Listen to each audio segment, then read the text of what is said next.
You have goals, and it's time you reached them faster. You have dreams, and it's time you make them a reality. Massive life transformation starts now. It's Tampa Bay's performance power couple, certified coach and performance specialist Dana Medlin and certified coach and behavior analyst Michael Medlin. Get ready to transform your actions. It's time for the Action Hour.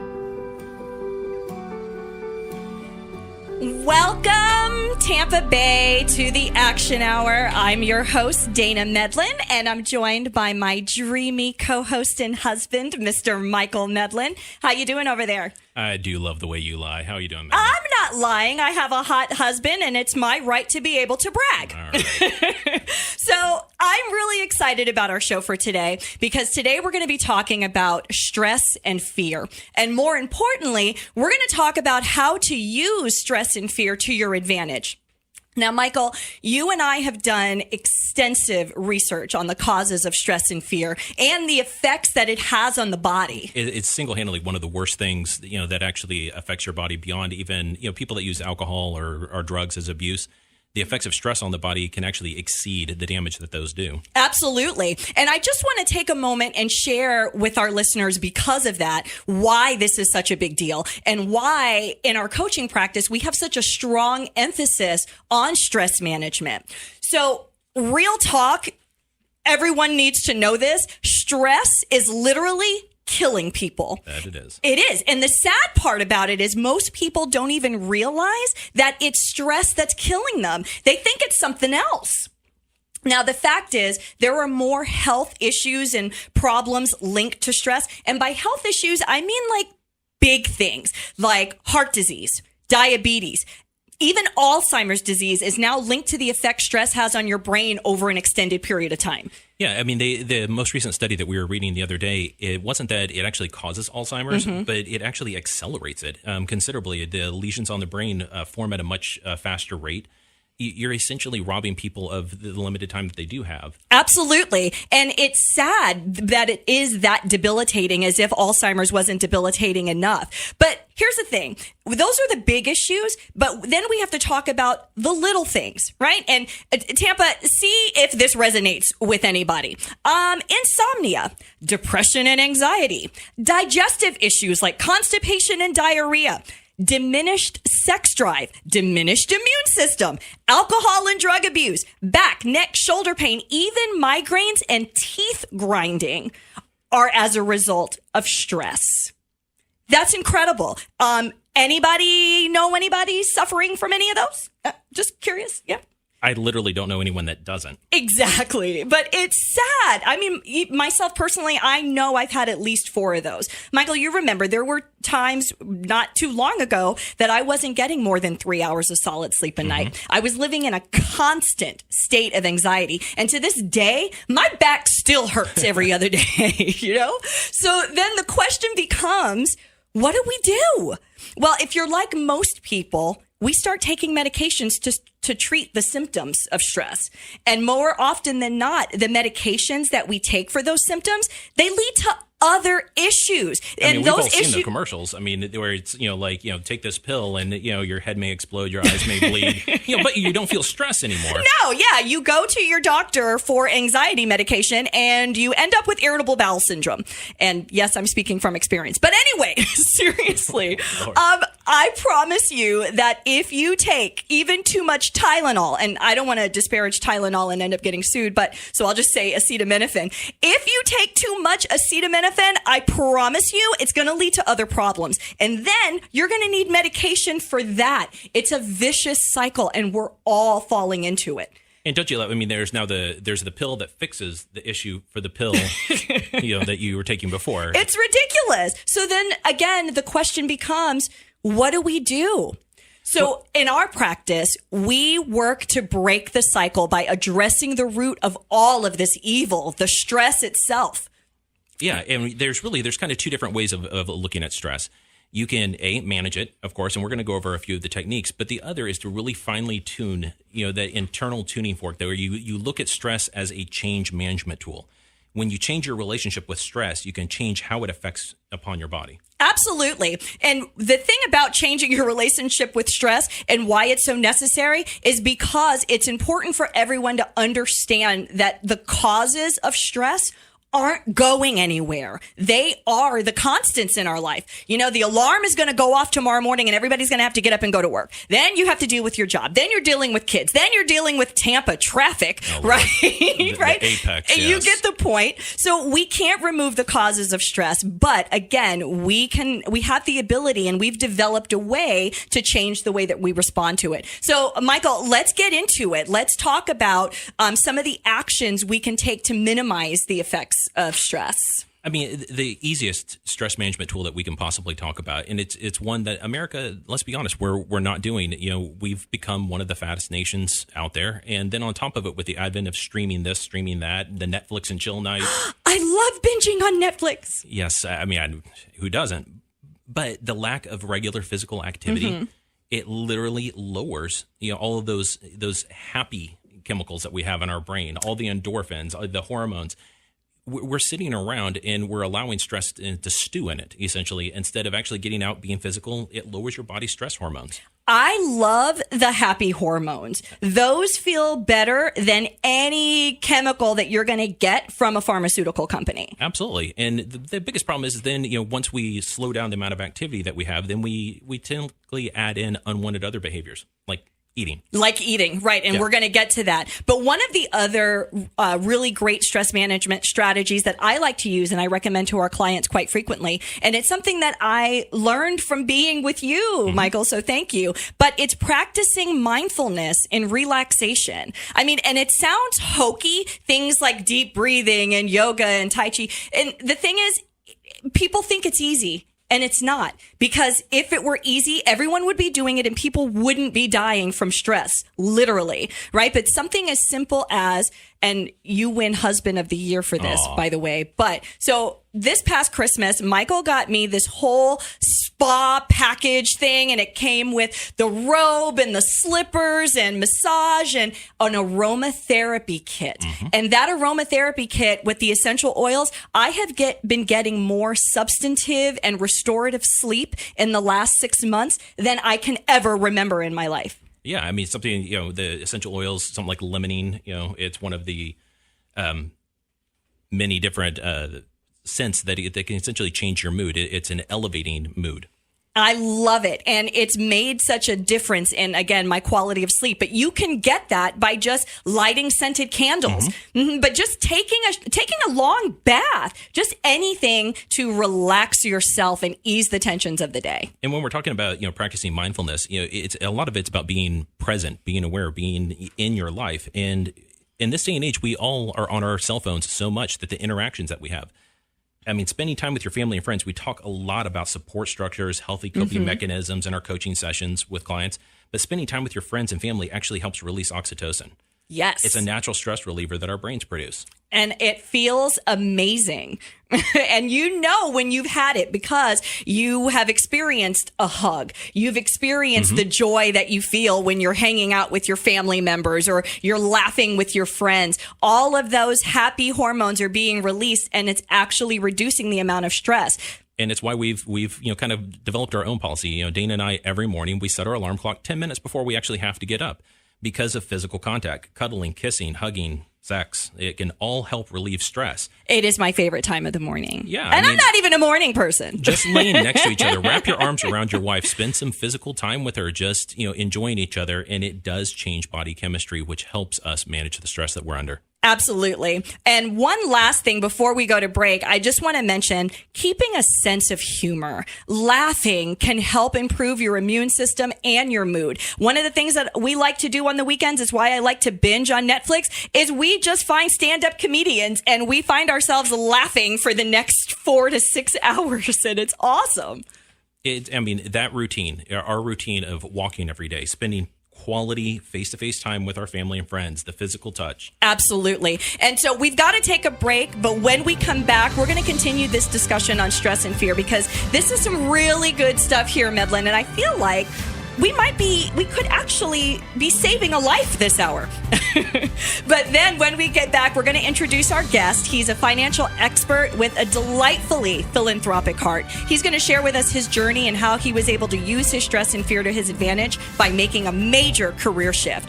Then later this hour, we'll introduce our new segment, BehaviorSelf, where we're going to give our listeners the opportunity to get some live one-on-one coaching right here, right now. So we've got a jam-packed hour. You're not going to want to miss it. But first, let's give some love to our sponsors.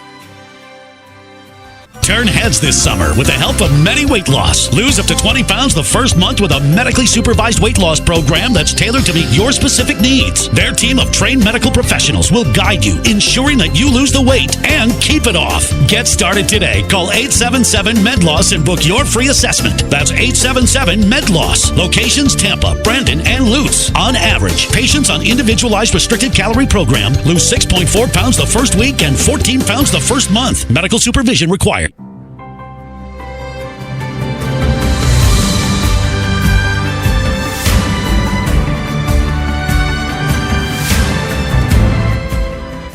Welcome back to the Action Hour. I'm Dana. And I'm Michael. So before we left for the break, we were talking about stress management and some healthy coping mechanisms, but we can't talk about healthy coping mechanisms without talking about the unhealthy ones that we're all guilty of. And Michael, you said this before the break, that here in America, we are probably one of the fattest nations in the world, right? And it's because of our eating habits. You know, we use food as comfort and stress relief, and we're all guilty of it. And everywhere we look, we're being told to stop or to get rid of that and to not do this. And so why is that so detrimental? Why is that damaging? Well, I mean, I like to talk about stress. It's like your car light coming on. You know, are you going to ignore it, or are you going to diagnose the issue? When we change the way we look and we interact with stress, we change the effect it has upon our body, and we switch it from being a problem to kind of a powerful tool. I hear all the time, coaches saying things like, we need to eliminate stress. And I agree, to a point. We always run from the things that we don't like. It's escape and avoidance, right? And because it makes us feel uncomfortable, and we tend to develop coping mechanisms, and many times those are the destructive ones. So instead, what I like to do is develop replacement behaviors.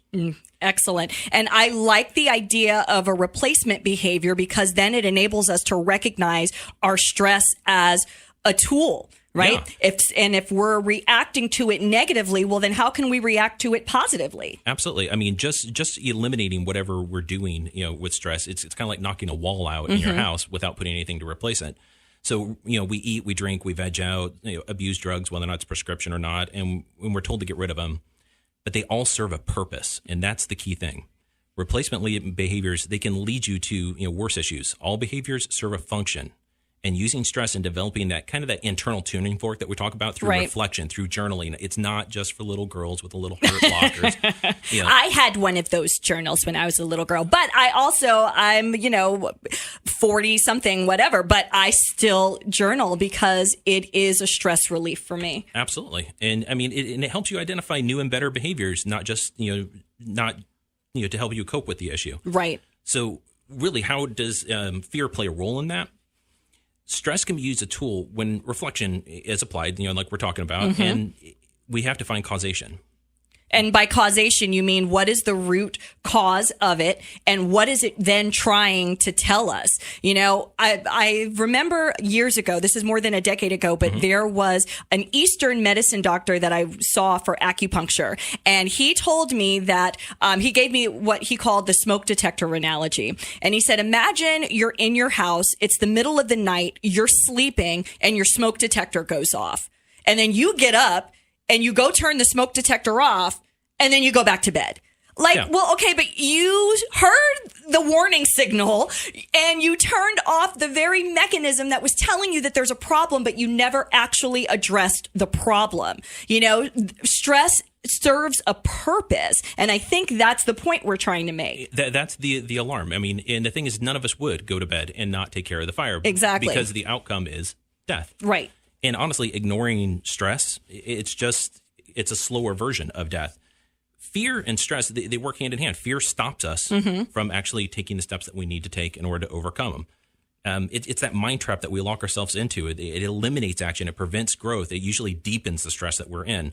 So I always use stress as that tuning fork to move forward. Mm-hmm. And then when we see fear, we have to analyze the fear and overcome why. Right. And analyze why it's there. But the problem is that people get stuck in what we call analysis paralysis. Yes. Mm-hmm. And analysis paralysis can be crippling because then instead of taking any action, you take no action. And actually, this is a perfect segue for us to introduce our guest today, because he took major steps into taking a completely different direction in his life, but he used all of this warning system that we have in our body. He took that stress, he took that fear, and he transitioned it into something positive and for the betterment of others. So our guest today is Dennis Hartin. He's an entrepreneur. He's a financial expert. He is definitely a proven philanthropist.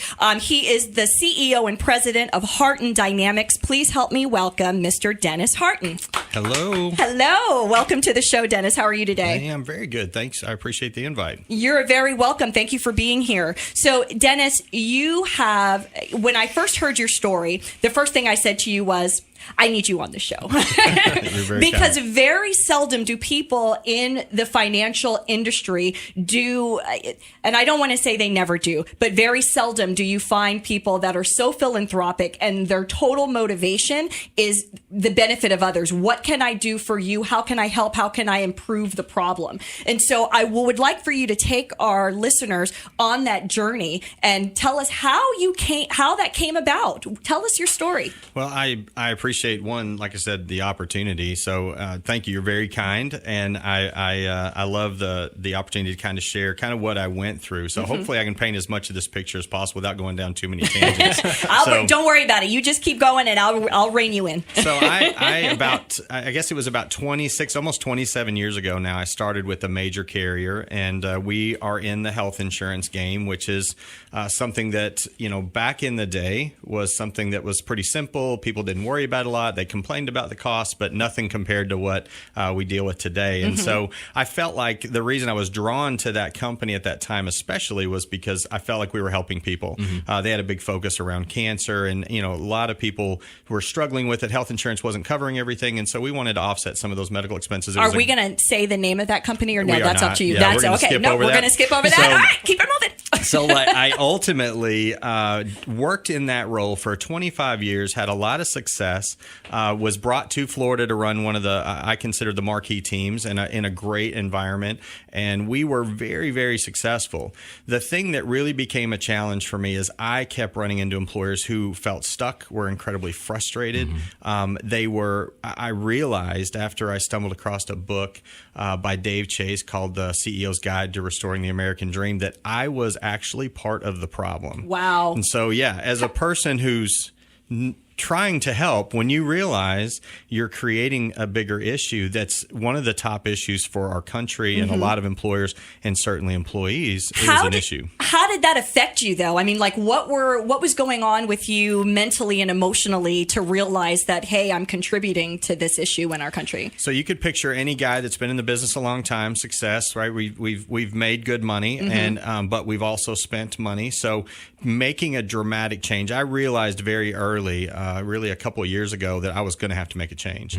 And more importantly, I was concerned about, if you change or if you realize there's a problem and it becomes a moral dilemma, what do you do? Right. So I started doing some research and looking. That's where I stumbled across, the details of Dave's book. I was kind of led because of some of this research that I was doing. And so I figured out that the big problem in the country right now is that employers didn't have solutions. They were passing costs off to employees, which again is creating more stress. They were taking and raising deductibles and eliminating copays, but they really weren't doing anything to change anyone's behavior, like you were talking. Yeah. We go and we eat like crazy. We don't feel good, so we take Prilosec or something to fix that problem. And now there's things that I just want to be able to cram more food in. And I'm guilty as anybody. Like anybody who knows me knows that while I know farm to table is the answer, I'm not above going to McDonald's on the way home tonight, right? So.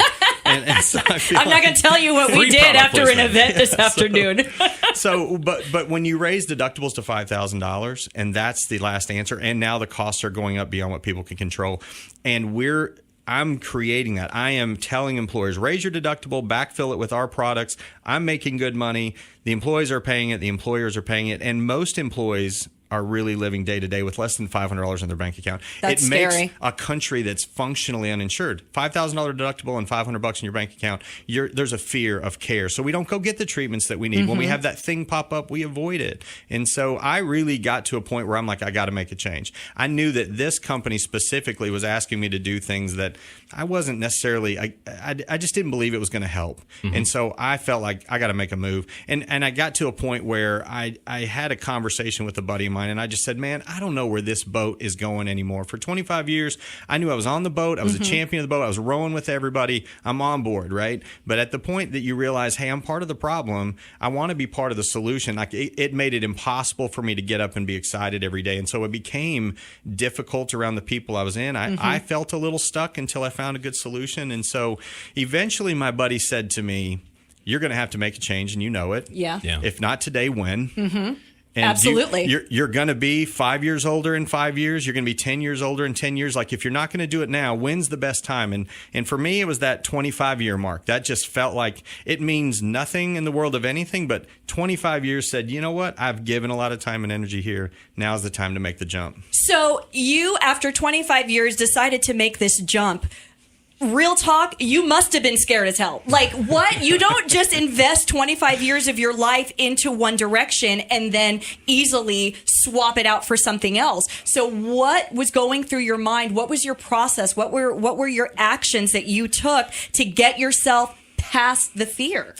I'm a firm believer that God places you in certain places for certain reasons. So I could literally look back and see a pattern of things that I'd seen, things that I'd learned, and almost this PhD level of training that I was receiving, not even intentionally, just because I was in the right spaces. So I was fortunate enough to have partners that I had worked with, and I had seen what really good advice looked like for employers. What I found when I got to Florida is that while I love this state, and I say this all the time, we are a state full of pirates. And so ultimately, I figured out that a lot of the advice that I was hearing being given to employers here was not, the incentives were misaligned. They weren't what's in the best interest of the employer or the employee. It was in the best interest of this massive behemoth that we have called our healthcare system. Yeah. Well, there's no profit in the cure, so. Yeah, nobody wants, you got to think about that, right? I think for years we trusted our nurses and our doctors. They're in a white lab coat. Everything they tell us is in our best interest. Now they're in systems, like they're frustrated, right? The hospital systems aren't able to collect the money they need because they've got to collect $5,000 that people don't have. It's this massive system that's created issues, but I had seen a better way. So I was excited about that, and I thought we could bring that to Florida. That is fantastic. What I want to know is, during all of this time, when you're trying to make these major life transitions, what was going on at home? Because surely all of the turmoil that you're experiencing in your work, surely that was having an effect on your home life with your spouse. I mean, what was that about? Well, anyone who knows me knows that I've got this princess at home that carries the weight of the world, intentionally or not. And so she definitely had some anxiety about where we were headed and what we were going to do. But I think she had a belief and some faith, and we had good experience, and she's been a great support system. So that's always been good. Excellent. Well, I tell you what, we've got to take a break, but when we come back, Dennis, we're going to hear more about your story, the failures, the aha moments. So stick around. We will be right back. Looking to tone, tighten, or enhance your body while still retaining a natural appearance? Then look no further than Dr. Pedro Solar. Dr. Solar uses a customized approach to cosmetic and reconstructive procedures to the face, body, and breast. Call or go online now to receive 10% off any cosmetic procedure. 813-878-9889. That's 813-878-9889. Reclaim your confidence and discover a new you.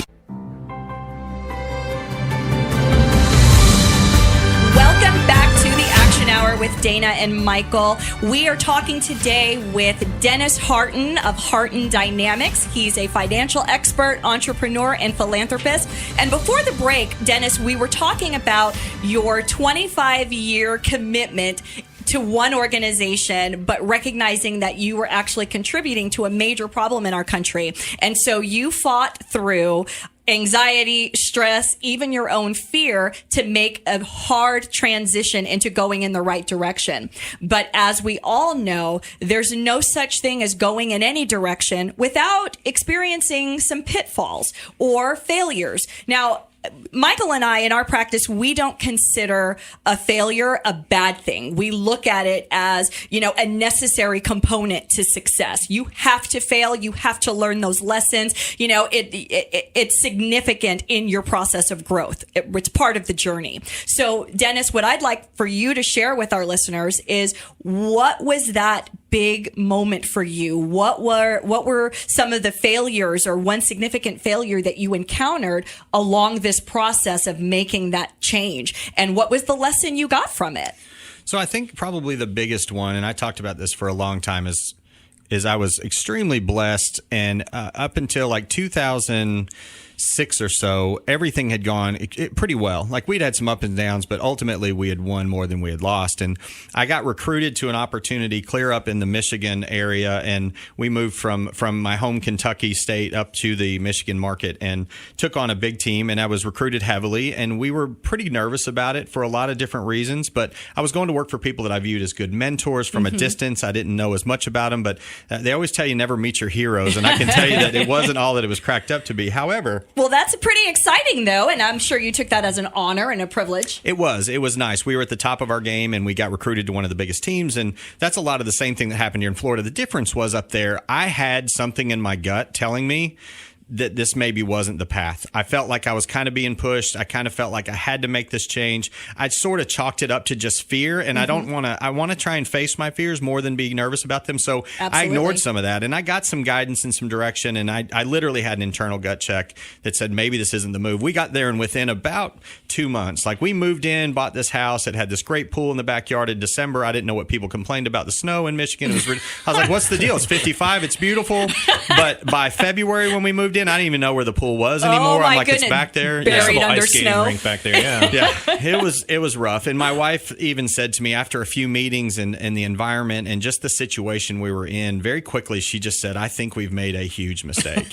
And wow. it just didn't click. And so things weren't working. I didn't resonate. I felt like I could fit in everywhere. And I felt like up there I was just kind of a fish out of water. And it was all these things that were going on in my life that really created some turmoil. And ultimately, it put me in the spot where I was 3/4 of the way into the year, and they're saying, hey, if you don't hit these numbers, we're going to have to fire you. So the first time in my life, I'm facing being fired. And for lack of performance. That's a dramatic turnaround. It was huge. And to move my family there, taking myself away from my extended family, which is important to us. Not everyone loves, and not everyone's extended family doesn't create additional stress for them, right. But mine is pretty good on most fronts. And so I actually felt like it was devastating, and it took a lot of the wind out of my sails. But luckily, I was able to get organized, and we figured some things out. But we had a couple of tragedies happen in our family that just forced a big change. So during this time, what was the lesson that you learned? That whole experience of going up there, and then 3/4 of the year in, you recognize that this is a mistake. What was it all about? So for me, it was learning to trust your gut. There is something, I don't know what the connection is. Preach. I just feel like there is something that sounds ridiculous, and I don't want to sound like, it's just something that if something doesn't feel right, normally there is something, I don't know whether it's a spiritual thing, I don't know what it is. But it's that guidance system that we're talking about. We always talk about a well-defined internal tuning fork. Yes. That's my personal phrase for it, because there's really no great way to describe that. Well, if I'm being honest, all these years later, my gut was telling me something's off. The second thing is that family does come first. I was so driven towards finance. And honestly, I think it goes back to my childhood. I think the only time my parents ever mentioned the D word was an argument about money. And so I think as a child, that gave me some internal click that said, as long as I have money, then I'll never fight with my spouse. Well, that didn't pan out that exactly. That is not going to, no. But I've always been driven that way. But I also was neglecting so much quality time with kids and my family. And my kids kids would see me stressed.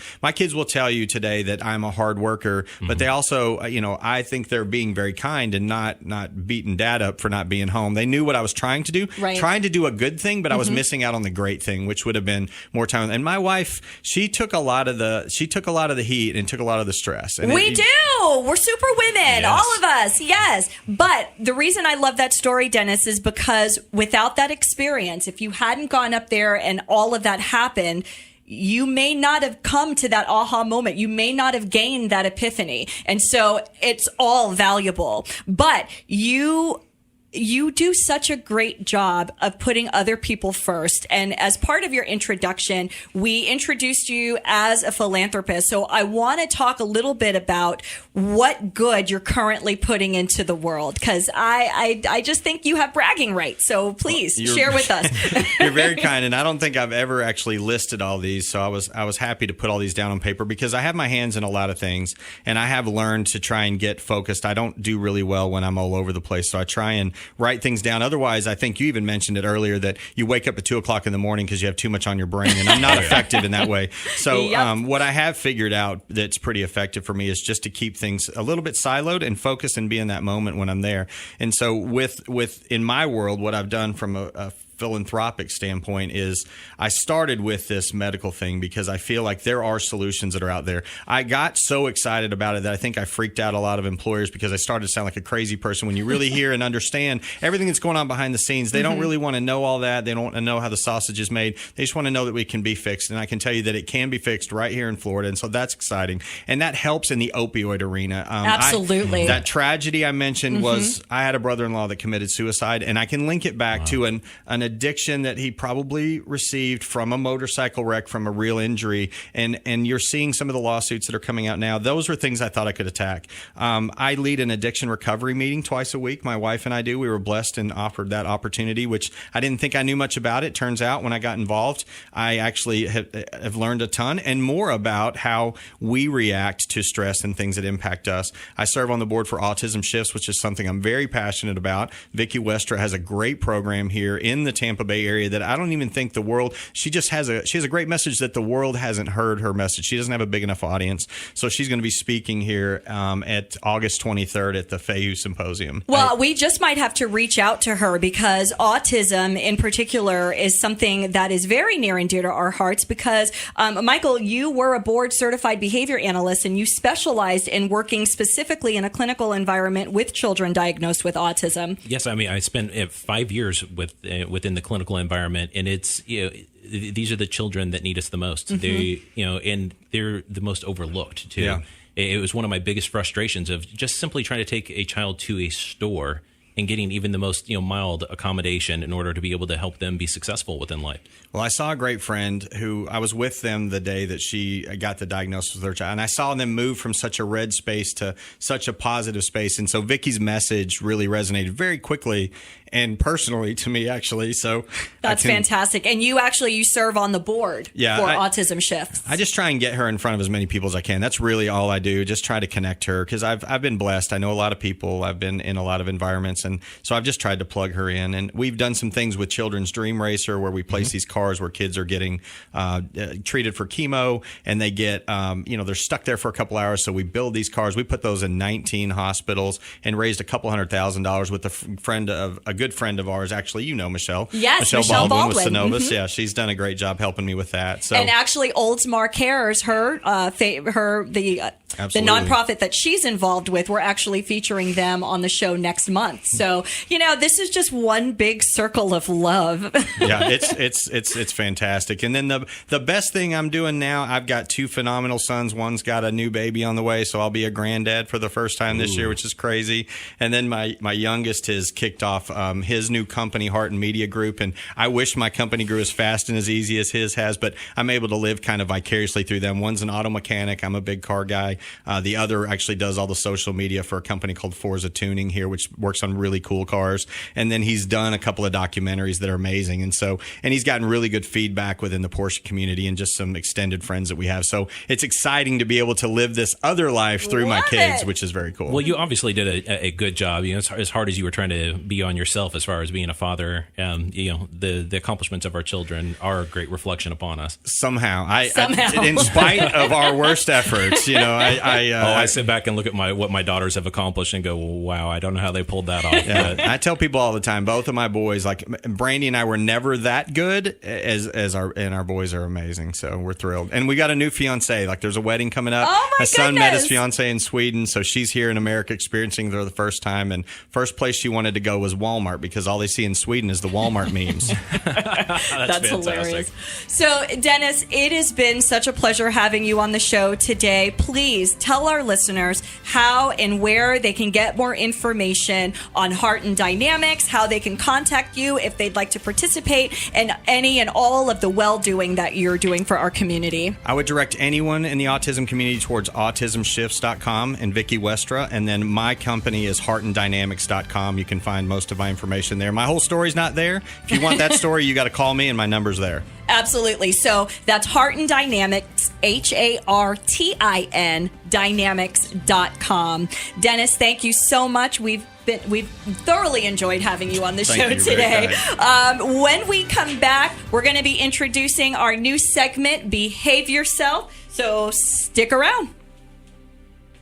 I think we can all admit that adulting can be hard, but don't let stress and personal difficulties keep you from living your best life. At Actions Transform, our behavior coaches can teach you to break unhealthy habits and give you the tools you need to achieve your personal and professional goals. You have everything to gain. Call Actions Transform today at 813-444-2282 or visit us at actionstransform.com. Remember, dreams inspire, but actions transform. Welcome back to the Action Hour with Dana and Michael. And this is BehaviorSelf. Yeah. Yes. And let me just tell you, this is the part of the show that we've been waiting for all hour. This is absolutely our favorite segment. And here's why. The reason we started our coaching practice, the reason we wanted to be on the radio is so that we can help, so that we can reach people, so that we can offer support, offer guidance, offer whatever is needed for whatever reason. And this is our opportunity to do that. This is where we will take listeners' calls. This is where we will take listener feedback and, messages that they leave for us on Facebook at the Action Hour or at Actions Transform, and we'll read them on the air and we'll offer support, we'll offer advice, we'll offer coaching. And so this week, for our very first letter, we got a message. It was a private message on Facebook. And the reason I chose this one is because it's so apropos to everything that we've been talking about this whole hour in terms of stress management and fear. So here's the letter. Dear Dana and Michael, I'm a single mom with a 12-year-old son. Since my divorce 3 years ago, I'm worried that my relationship with my son has started to deteriorate. I have a very stressful career and I work all the time, so I'm always stressed out. I would love to be able to spend more time with my son, but when we're together, I feel like I don't even know how to talk to him. He just acts annoyed. I know he's angry about the way things ended with his dad, but he spends every other weekend with his dad and always seems to have a good time. Then there I am being the tyrannical, crazy mom, wanting him to brush his teeth and clean his room and mow the yard, etc. Why can't I be the fun one? But the truth is, I'm too tired and stressed out to be any fun. I'm really afraid how things are going with my son. I'd like to get a handle on this relationship before it's too late to salvage. Any thoughts? Sincerely, Susie in St. Pete. Susie. Susie, as a mom, I feel your pain. My son is about your son's age, and I get it. You just want to have a good, solid relationship with him. And So, Michael, how can we help Susie? Oh, Susie. The biggest problem with being basically a single mom, from what it looks like, dad spends a couple days out of the month, and that's a typical relationship. But really what you want to get away from is you don't want to be the nagging mom. I get that. You want to be the fun mom. And so let's take some of the things that you want your child to do, and let's remove you from being the nagging portion of it.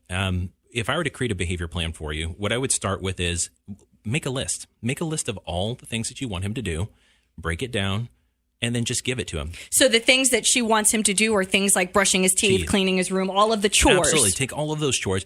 Just make it a list. Now he knows exactly what's required of him. It's not a never-ending list. Now that he can see it on paper, it's not, oh, mom's going to nag me all night long and forever. He actually has something that has a beginning and it has a very much an end. But then what I would do is find out what is reinforcing to him. Find out something maybe that you can do together. It might be, playing a video game, might be playing cards. It might be, some sort of physical interaction with him. I tell you that some of my greatest memories with my mother were times that I spent one-on-one with her. I was the youngest of four. Dana was the oldest of five. And that individual time, it's a really, really great memory. And if you compare it and say, hey, when you get done with this, we're going to do this. It takes you from being the nag, and it also makes you the thing that's reinforcing it, pairs you with a great moment. Absolutely. One of the things, I'm glad you said that, being the eldest of five, my mom's spare time was very sparse. Like she just didn't have a lot of it. And I did have a lot of chores growing up, but I can tell you that my childhood in the 80s, if I look back on all the iconic movies that we all know, all of the Star Wars, all of the Supermans, all of the Indiana Joneses, those movies mean so much to me because those times were me and my mom sitting in the movie theater, just the two of us sharing that moment. I can still remember watching the very first time I saw Star Wars was in a drive-in movie theater in Bloomington, Indiana, in the back of my parents' station wagon with my mom feeding me popcorn. I mean, it's one of those memories in the back of my head. So, Susie, take heart and know that, you're doing the absolute best that you can. But I think adding in just a little bit of this behavior plan and setting a goal. And then take time. The last piece is take time for you. Moms are the worst at this. They give till there's nothing left to give. Take time for you. Be selfish a little bit. A little bit of self-care goes a long way because when we maintain ourselves, we're able to give more. Absolutely. Susie, I really hope that what we've said to you today resonates. Please reach back out to us on Facebook or via email and let us know if we were actually able to help you, because nothing would feel better for us. We're selfish like that. We do this strictly because of how good it makes us feel. Absolutely. So good luck to you, Susie. This hour flies by so fast. I can't wait until we're doing the show more than just once a week. For more information on behavior and performance coaching, visit us online at actionstransform.com. And to continue today's conversation, be sure to like us on Facebook at The Action Hour and at Actions Transform. Next week, I'm so excited. I'm going to be a judge at the Best Speaker in Tampa competition on July 25th. I'm super excited to judge some local talent. There's still time to get tickets or submit an application to compete. Just go to speakertalks.com. That's speakertalks.com. Lastly, special thanks to our sponsors, Medi Weight Loss and Dr. Pedro Solar, board certified cosmetic and reconstructive surgeon. Right now, Dr. Solar is offering a 10% discount on all cosmetic surgery procedures and $10 a unit for Botox. I need to go see him. Seriously, Mr. Medlin, can we make that happen? We can do that. Yeah. Ladies, anyone want to do a meet and greet Botox party at Dr. Solar's office in West Chase? Because I could seriously use a touch-up. Message me on Facebook.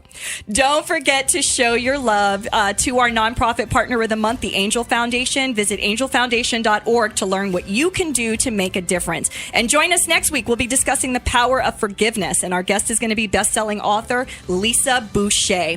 If you'd like to submit coaching questions for us to read on the air during our BehaviorSelf segment, you can do so by sending us a message on Facebook at The Action Hour or at Actions Transform. All right, that's going to do it. I'm Dana Medlin. And I'm Michael Medlin, reminding you that dreams inspire, but actions transform.